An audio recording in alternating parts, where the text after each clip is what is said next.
Queen Camilla stepped out of the royal limousine at Heathrow Airport, her elegant navy coat fluttering in the crisp London morning breeze. The autumn sun cast long shadows across the tarmac as royal security officers formed a protective circle around her. Today marked the beginning of what was supposed to be a routine diplomatic visit to France, but nobody could have predicted the shocking events that would unfold. The Queen Consort had been looking forward to this 3-day cultural exchange in Paris.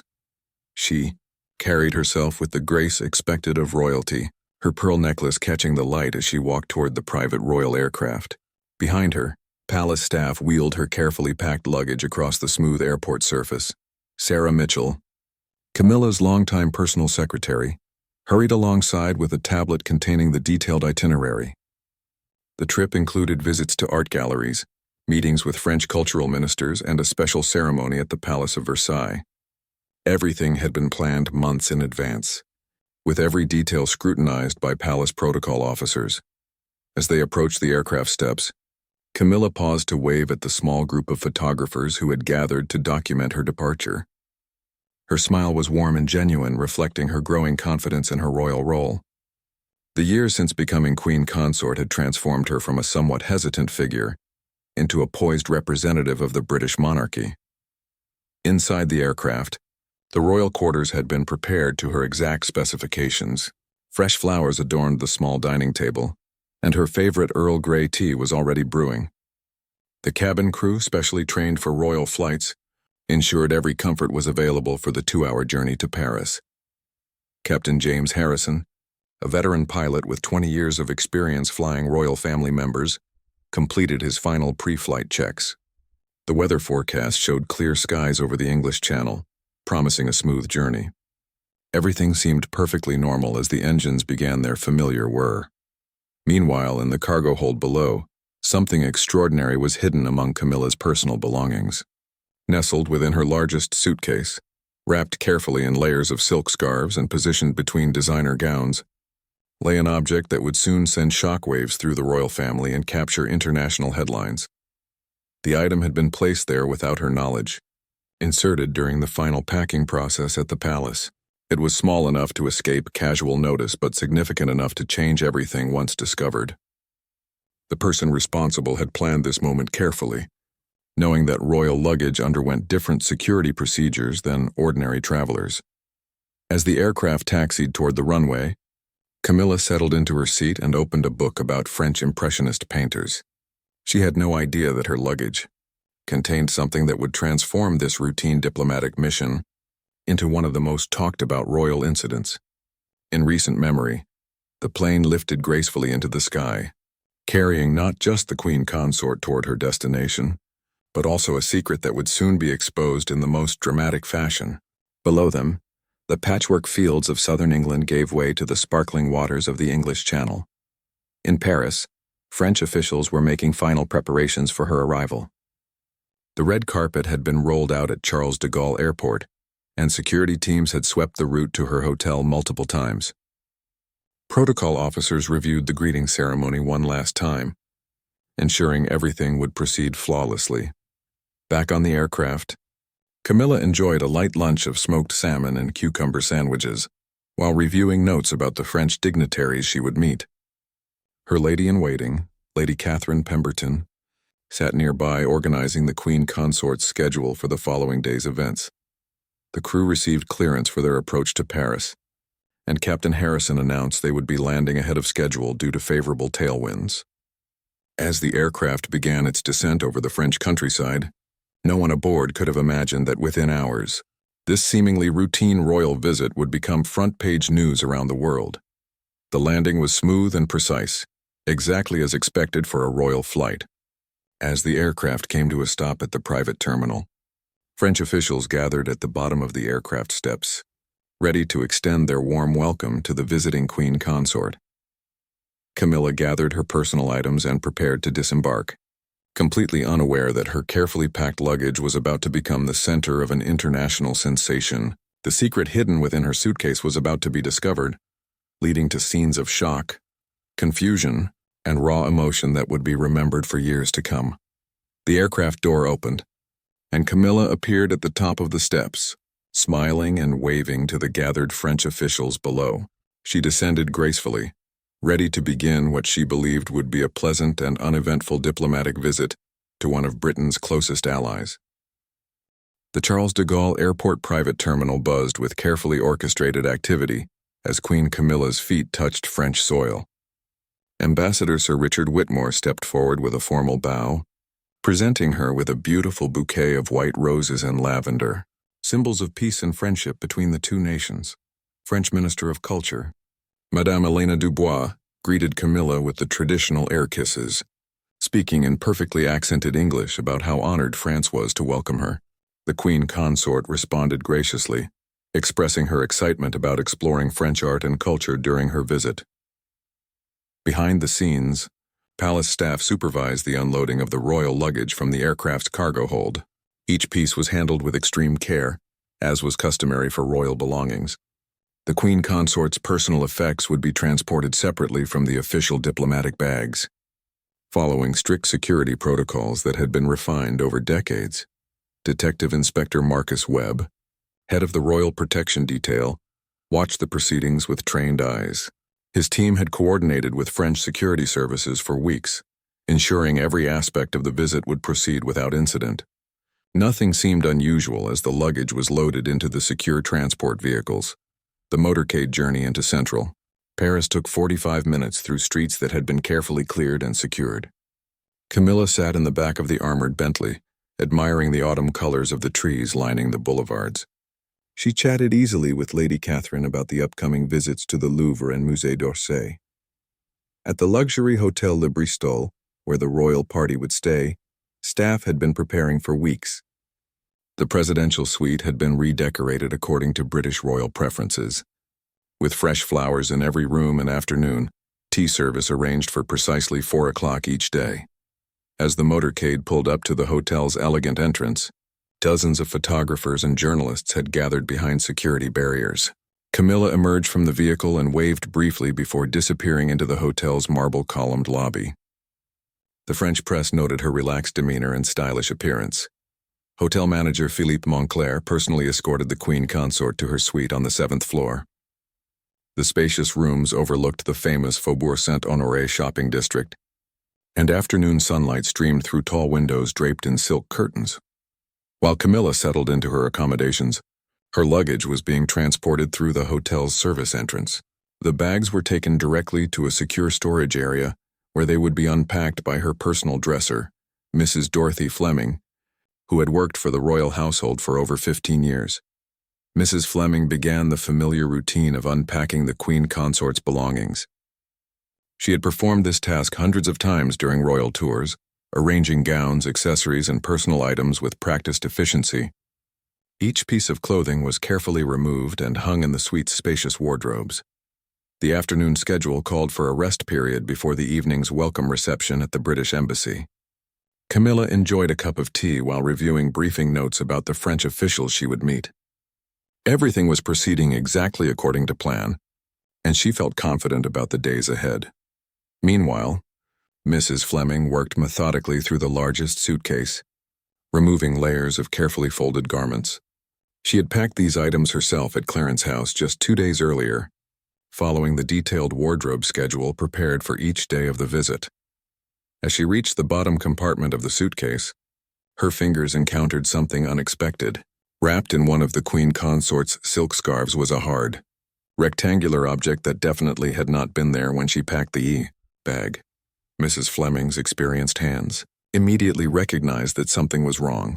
Her heart began to race as she carefully unwrapped the silk scarf.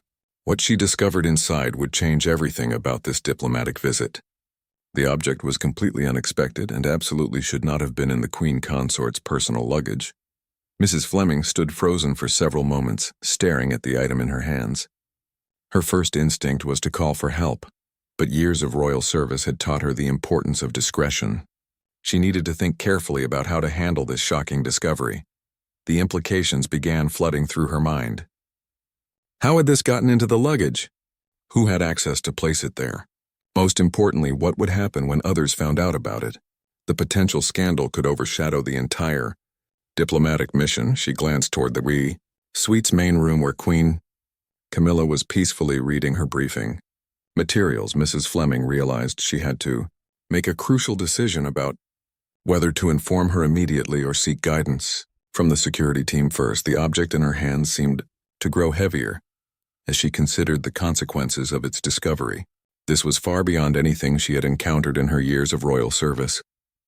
The careful planning of this diplomatic visit was about to be completely derailed by whatever forces had placed this item in the Queen Consort's luggage.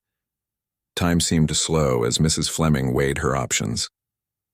The welcome reception was just 3 hours away, and there would be no opportunity to deal with this matter privately once the evening's events began. Whatever decision she made in the next few minutes would determine how this explosive situation would unfold. Mrs. Fleming's hands trembled as she held the mysterious object wrapped in the silk scarf.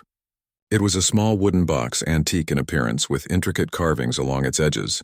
The craftsmanship was exquisite, suggesting it was both valuable and significant. But what troubled her most was the complete impossibility of its presence in the Queen Consort's luggage.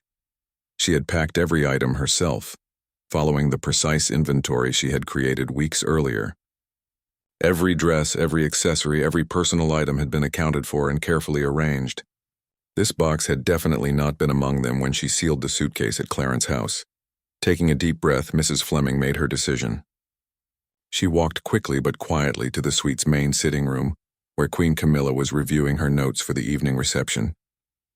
The Queen Consort looked up with a warm smile, expecting perhaps a question about which jewelry to wear with her evening gown.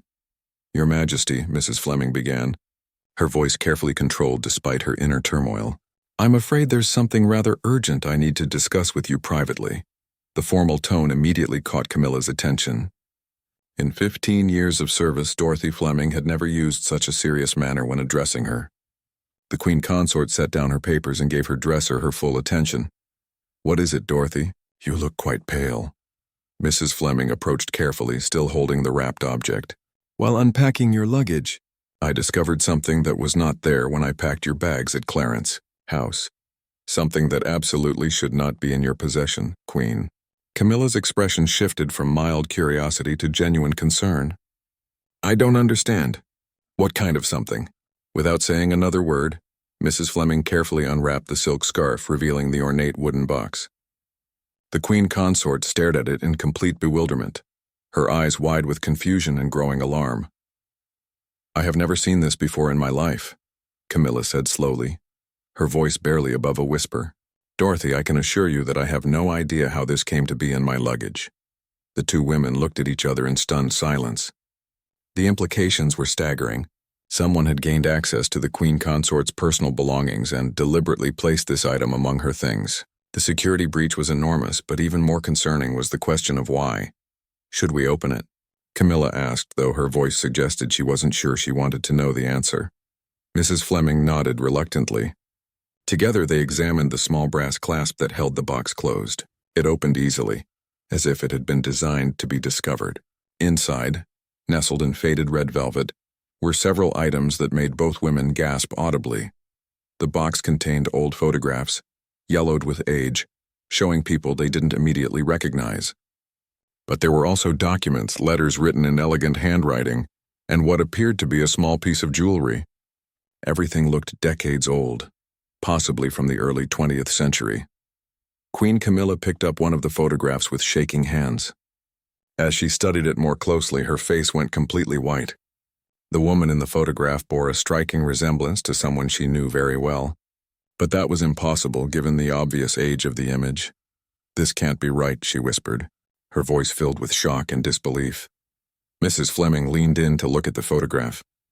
Even she could see the uncanny resemblance that had so startled the Queen Consort. The implications were beginning to dawn on both of them, and the revelation was far more personal and explosive than either had imagined. Camilla's hands shook as she picked up one of the letters from the box. The envelope was addressed in faded ink to someone with her family name, but from a time period that seemed impossible. As she began to read the contents, tears formed in her eyes.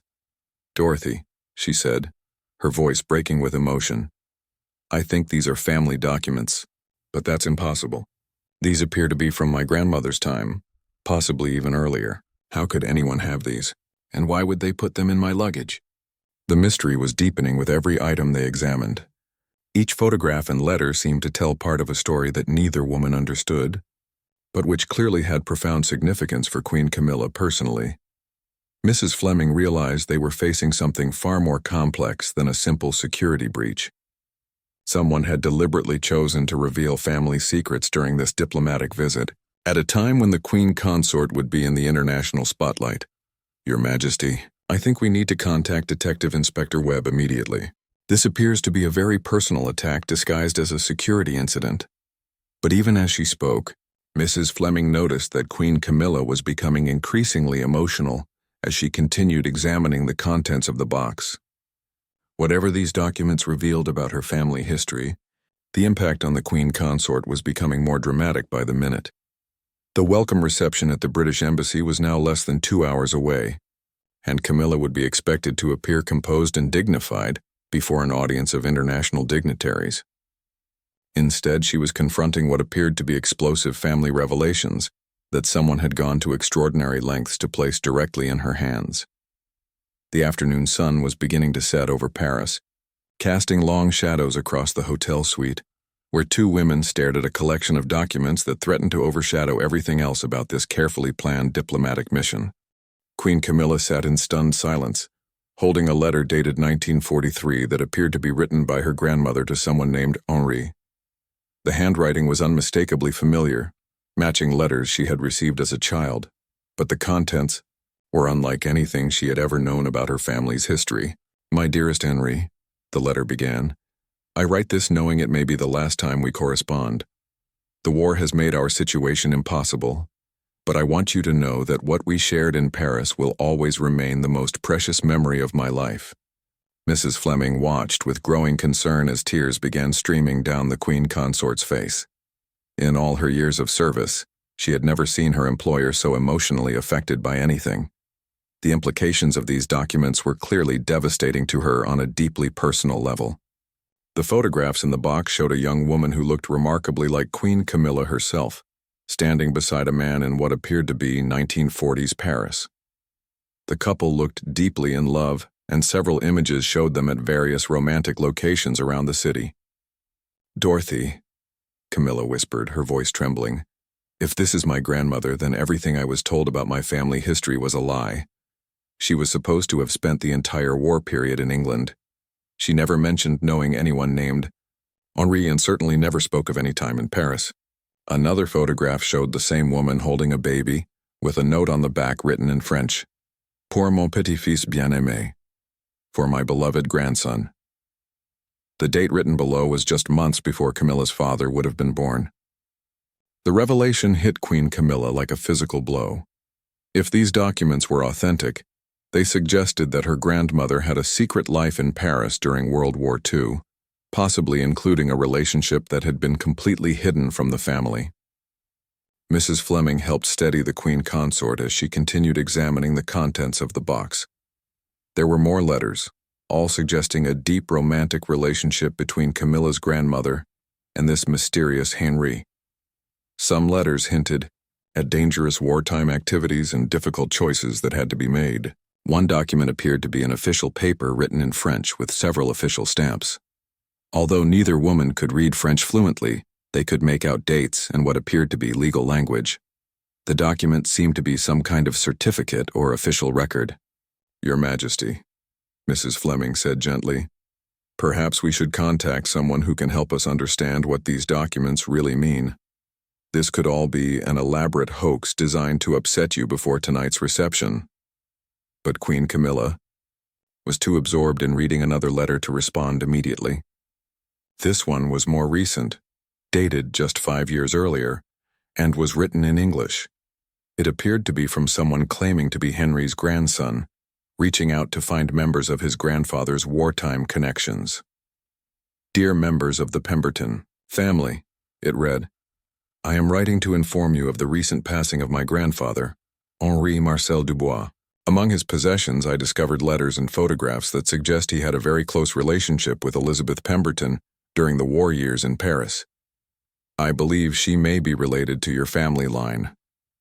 The letter went on to explain that Henri had kept these mementos for over 70 years, never speaking of his wartime experiences until just before his death. His grandson was trying to return the items to the appropriate family members as a final gesture of respect. Queen Camilla looked up at Mrs. Fleming with eyes full of confusion and pain. "If this is true, then my grandmother lived with this secret her entire life.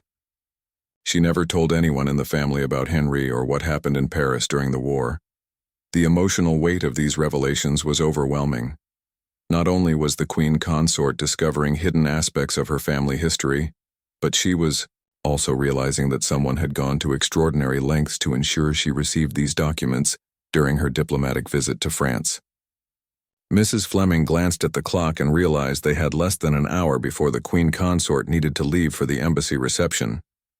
"Your Majesty, whatever the truth of these documents, you need to compose yourself for tonight's events. Perhaps we should secure these items and deal with them properly after the diplomatic obligations are completed." But Camilla continued reading, now holding what appeared to be the final letter in the collection. This one was written by Henri himself, apparently shortly before his death, and was addressed specifically to Elizabeth's granddaughter, should she ever receive these documents. "My dear girl," it began, "if you are reading this, then fate has found a way to complete a story that began over 70 years ago. Your grandmother was the love of my life, and our time together in wartime Paris was both the most beautiful and most tragic period I have known." The letter continued to reveal details about their relationship, the dangerous circumstances that ultimately separated them, and Henri's lifelong regret at never being able to contact Elizabeth after the war ended. It painted a picture of star-crossed lovers torn apart by the chaos of World War II. As Queen Camilla finished reading the letter, she was sobbing openly. The discovery of her grandmother's secret love affair was emotionally overwhelming, but even more disturbing was the realization that someone had deliberately chosen this moment during her first solo diplomatic visit to France to reveal these family secrets. The timing could not have been coincidental. Someone wanted these revelations to become public during her official visit, possibly to create a scandal or simply to cause her personal distress at the most inappropriate possible moment. Detective Inspector Marcus Webb arrived at the hotel suite within 15 minutes of Mrs. Fleming's urgent call. His years of experience protecting the royal family had taught him to expect the unexpected, but the scene that greeted him was unlike anything he had encountered before. Queen Camilla sat surrounded by old photographs and letters, her makeup streaked with tears, while Mrs. Fleming hovered nearby with obvious concern. The formal evening gown laid out for the embassy reception remained untouched as the Queen Consort struggled to process the emotional bombshell she had discovered. "Your Majesty," Detective Inspector Webb said carefully, "I understand there has been a security breach involving your personal luggage. Can you tell me exactly what was discovered?" Through her tears, Queen Camilla explained about the mysterious wooden box and its contents. She showed him the photographs of her grandmother with Henry, the wartime letters, and the more recent correspondence from Henri's grandson. With each item she displayed, the detective's expression grew more serious. "This represents a significant breach of palace security," he said grimly. "Someone with access to your private quarters managed to place these items in your luggage without detection. We need to determine not only how this happened, but why someone chose to do this during your diplomatic visit." Mrs. Fleming provided a detailed account of her packing procedures at Clarence's house, emphasizing that the box had definitely not been present when she sealed the suitcase. She had followed the same careful routine she had used for hundreds of royal trips over the years. Detective Inspector Webb examined the wooden box carefully, noting its craftsmanship and apparent age. "This appears to be genuinely antique, possibly from the 1940s era. The documents and photographs also show signs of authentic aging. If someone was planning an elaborate hoax, they went to extraordinary lengths to make it convincing." The detective's phone buzzed with an urgent message from his security team. He read it quickly, his expression darkening further. "Your Majesty, I'm afraid the situation has become more complicated. We've just discovered that hotel staff reported seeing a man in his 30s asking questions about your arrival schedule yesterday. He claimed to be a journalist, but he had no proper credentials." Queen Camilla looked up sharply. Do you think this person is connected to whoever placed the box in my luggage? It's certainly possible. We're reviewing security footage from both the hotel and the airport to see if we can identify anyone who had unauthorized access to your belongings. Mrs. Fleming suddenly remembered something important. Detective Inspector, there's something else you should know. When I was packing at Clarence's house, one of the junior staff members offered to help carry the luggage to the car. I thought it was odd because that's not normally part of his duties, but I was rushing to complete the preparations. Which staff member? Webb asked, immediately alert. Thomas Hartley, one of the newer footmen. He's only been with the household for about 6 months. Detective Inspector Webb made a note and immediately radioed his team to investigate Thomas Hartley's background and current whereabouts. If the security breach had originated within the palace itself, the implications would be even more serious. Meanwhile, Queen Camilla continued reading through the letters, becoming more emotional with each revelation about her grandmother's secret wartime romance. The story that emerged was both beautiful and heartbreaking, showing two young people desperately in love but separated by the chaos of war. "Dorothy," she said softly, "there's something else in here that I don't understand. This document appears to be some kind of marriage certificate, but it's written in French and the dates don't make sense with what I know about my family history." Mrs. Fleming looked at the document carefully. Although her French was limited, she could make out enough to realize this might be even more significant than they had initially thought. If the document was authentic, it could suggest that Queen Camilla's grandmother had actually married Henri during the war. Detective Inspector Webb's radio crackled with another urgent message. He listened intently, then turned to face the Queen Consort with a grave expression. "Your Majesty, we've located Thomas Hartley. He's here in Paris, staying at a small hotel near the Sorbonne. My French counterparts are bringing him in for questioning." The revelation that the suspected security breach had followed them to Paris sent shockwaves through the room. This was clearly not a random incident, but a carefully planned operation designed to coincide with the royal visit. "There's more," Detective Inspector Webb continued. "We've also identified the man who was asking questions about your schedule yesterday. His name is Philippe Dubois, and he claims to be Henri's great-grandson.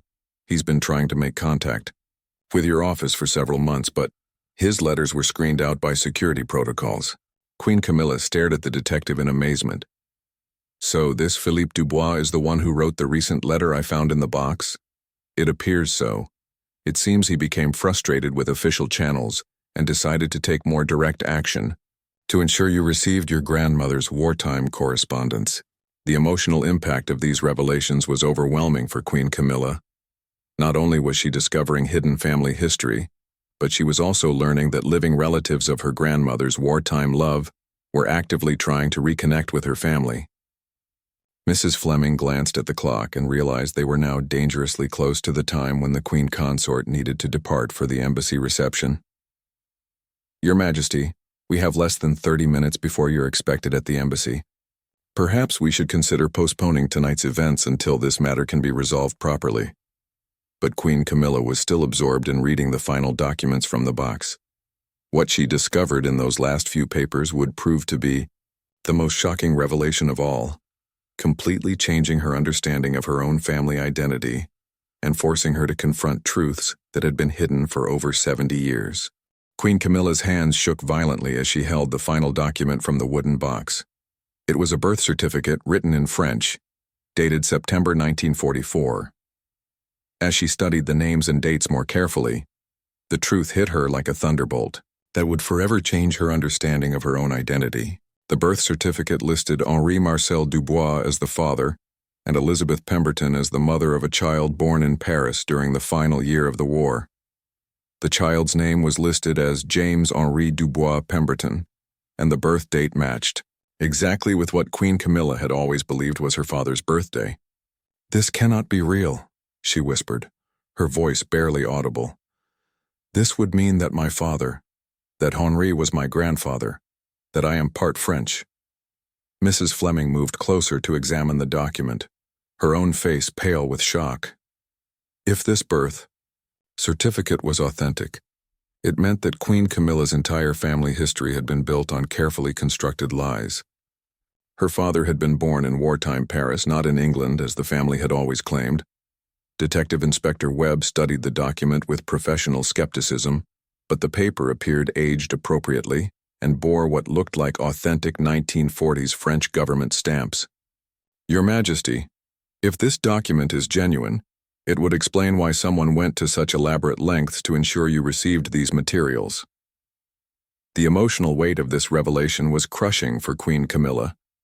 Everything she had believed about her heritage, her family's wartime experiences, and even her father's true parentage was suddenly thrown into question. The implications were staggering, both personally and for her position within the royal family. My father never spoke about his early childhood, she said slowly, tears streaming down her face. He always said he had no clear memories from before age 5 or 6. I thought it was because of the trauma of the war years, but now. Another document in the box appeared to be a letter written by Elizabeth to a friend in England, explaining that she was sending her young son to live with relatives for his safety, while she remained in Paris to continue her wartime work. The letter was dated 1947, 3 years after the child's birth. Mrs. Fleming realized the full scope of what had happened. Your Majesty, it appears your grandmother created an entirely new identity for your father when she sent him to England. She must have obtained false documents to hide his French birth and his connection to Henri. The motivation for such drastic action became clearer as they read more of Elizabeth's letters. She had apparently been involved in dangerous resistance activities during the war, and Henri had been captured by German forces in late 1944. Fearing for her child's safety, Elizabeth had made the heartbreaking decision to give him a completely new identity and send him away. Detective Inspector Webb's radio buzzed with urgent updates from his team. Your Majesty, we've brought both Thomas Hartley and Philippe Dubois in for questioning. Hartley admits to placing the box in your luggage, but claims he was paid to do so by Dubois, who was desperate to make contact with your family. What exactly did Philippe Dubois hope to accomplish by this? Queen Camilla asked, struggling to compose herself despite the emotional turmoil. According to our preliminary questioning, his grandfather Henri lived his entire life hoping to reconnect with Elizabeth and learn what happened to their son. Henri passed away last year, but not before making Philippe promise to find Elizabeth's family and share the truth about their wartime relationship. The detective paused to receive another radio message, then continued with even more startling information. Philippe has been carrying legal documents that he believes prove his grandfather's marriage to your grandmother was legitimate under French law, even though it was never recognized in England. This revelation added another layer of complexity to an already overwhelming situation. If Henri and Elizabeth had been legally married in wartime France, it would mean that Queen Camilla's father was not only born in Paris, but was also the legitimate son of a French citizen. Mrs. Fleming looked at the clock with growing panic. Your Majesty, the embassy reception begins in 15 minutes. Ambassador Whitmore will be expecting your arrival, and there will be over 100 distinguished guests waiting to meet you. But Queen Camilla was in no condition to attend a formal diplomatic function. The emotional shock of discovering her true family heritage had left her completely overwhelmed. Her carefully applied makeup was ruined, her hands were shaking, and she could barely speak without crying. I cannot possibly appear in public like this, she said through her tears. How can I represent the British monarchy when I've just discovered that I may be half French? How can I attend a diplomatic reception when my entire understanding of my own identity has been shattered? Detective Inspector Webb faced an impossible situation. The Queen Consort was expected at one of the most important diplomatic events of her visit, but she was clearly in no emotional state to fulfill her official duties. The security implications were also serious, as the breach at Clarence House suggested ongoing vulnerabilities in royal protection. Philippe Dubois had been brought to the hotel and was requesting a meeting with Queen Camilla to explain his actions and share additional family documents that Henri had preserved. The young man claimed to have photographs and letters that would provide even more details about the wartime romance and its aftermath.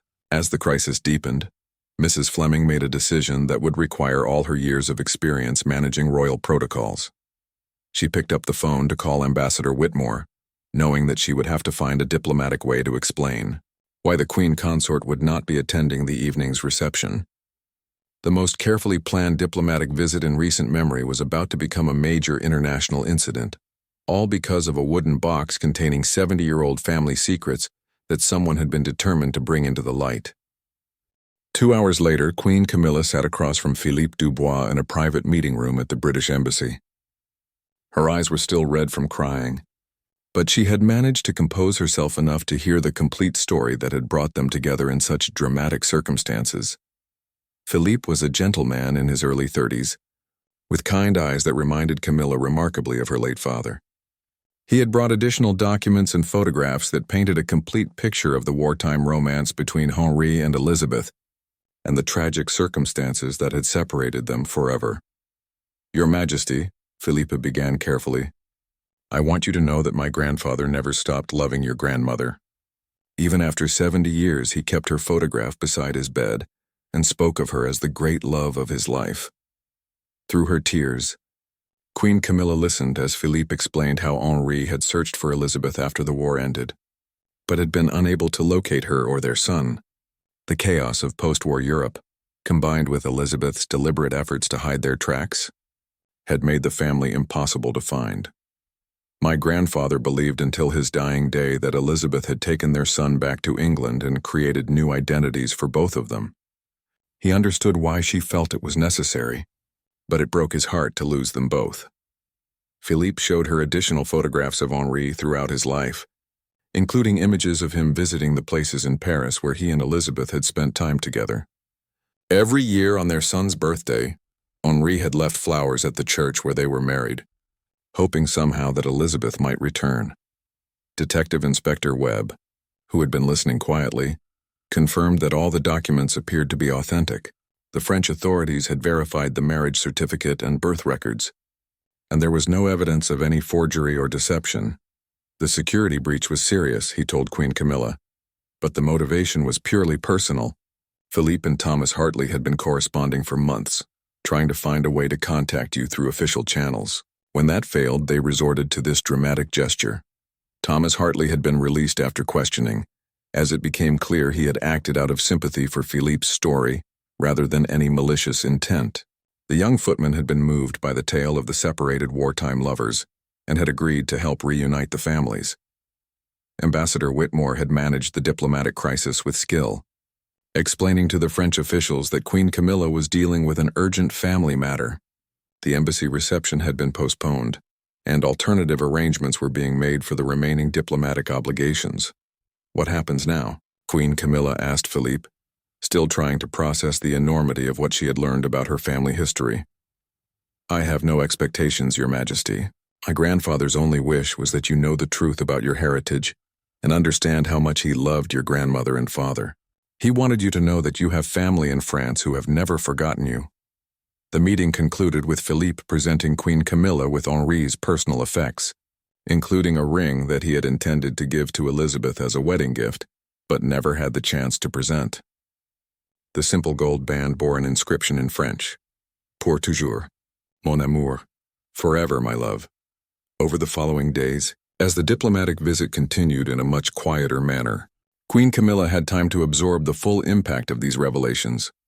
She spoke by phone with other family members, sharing the documents and photographs that had completely rewritten their understanding of their ancestry.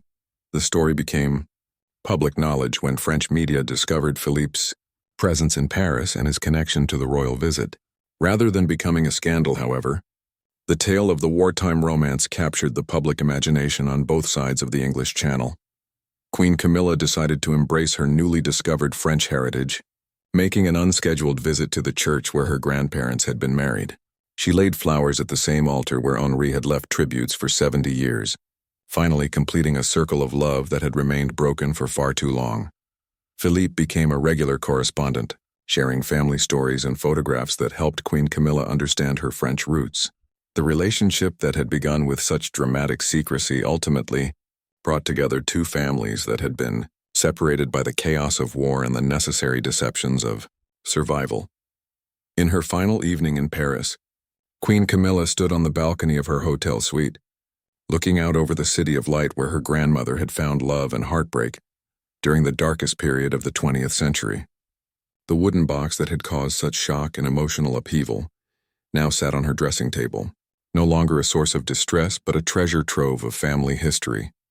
The discovery had changed everything about how she understood her own identity, but it had also provided a deeper appreciation for the sacrifices and difficult choices that previous generations had made.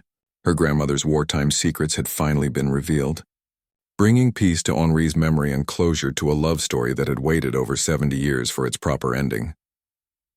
The diplomatic visit that was supposed to be routine had become deeply personal, transforming Queen Camilla's understanding of herself and creating new family connections that would last for generations to come.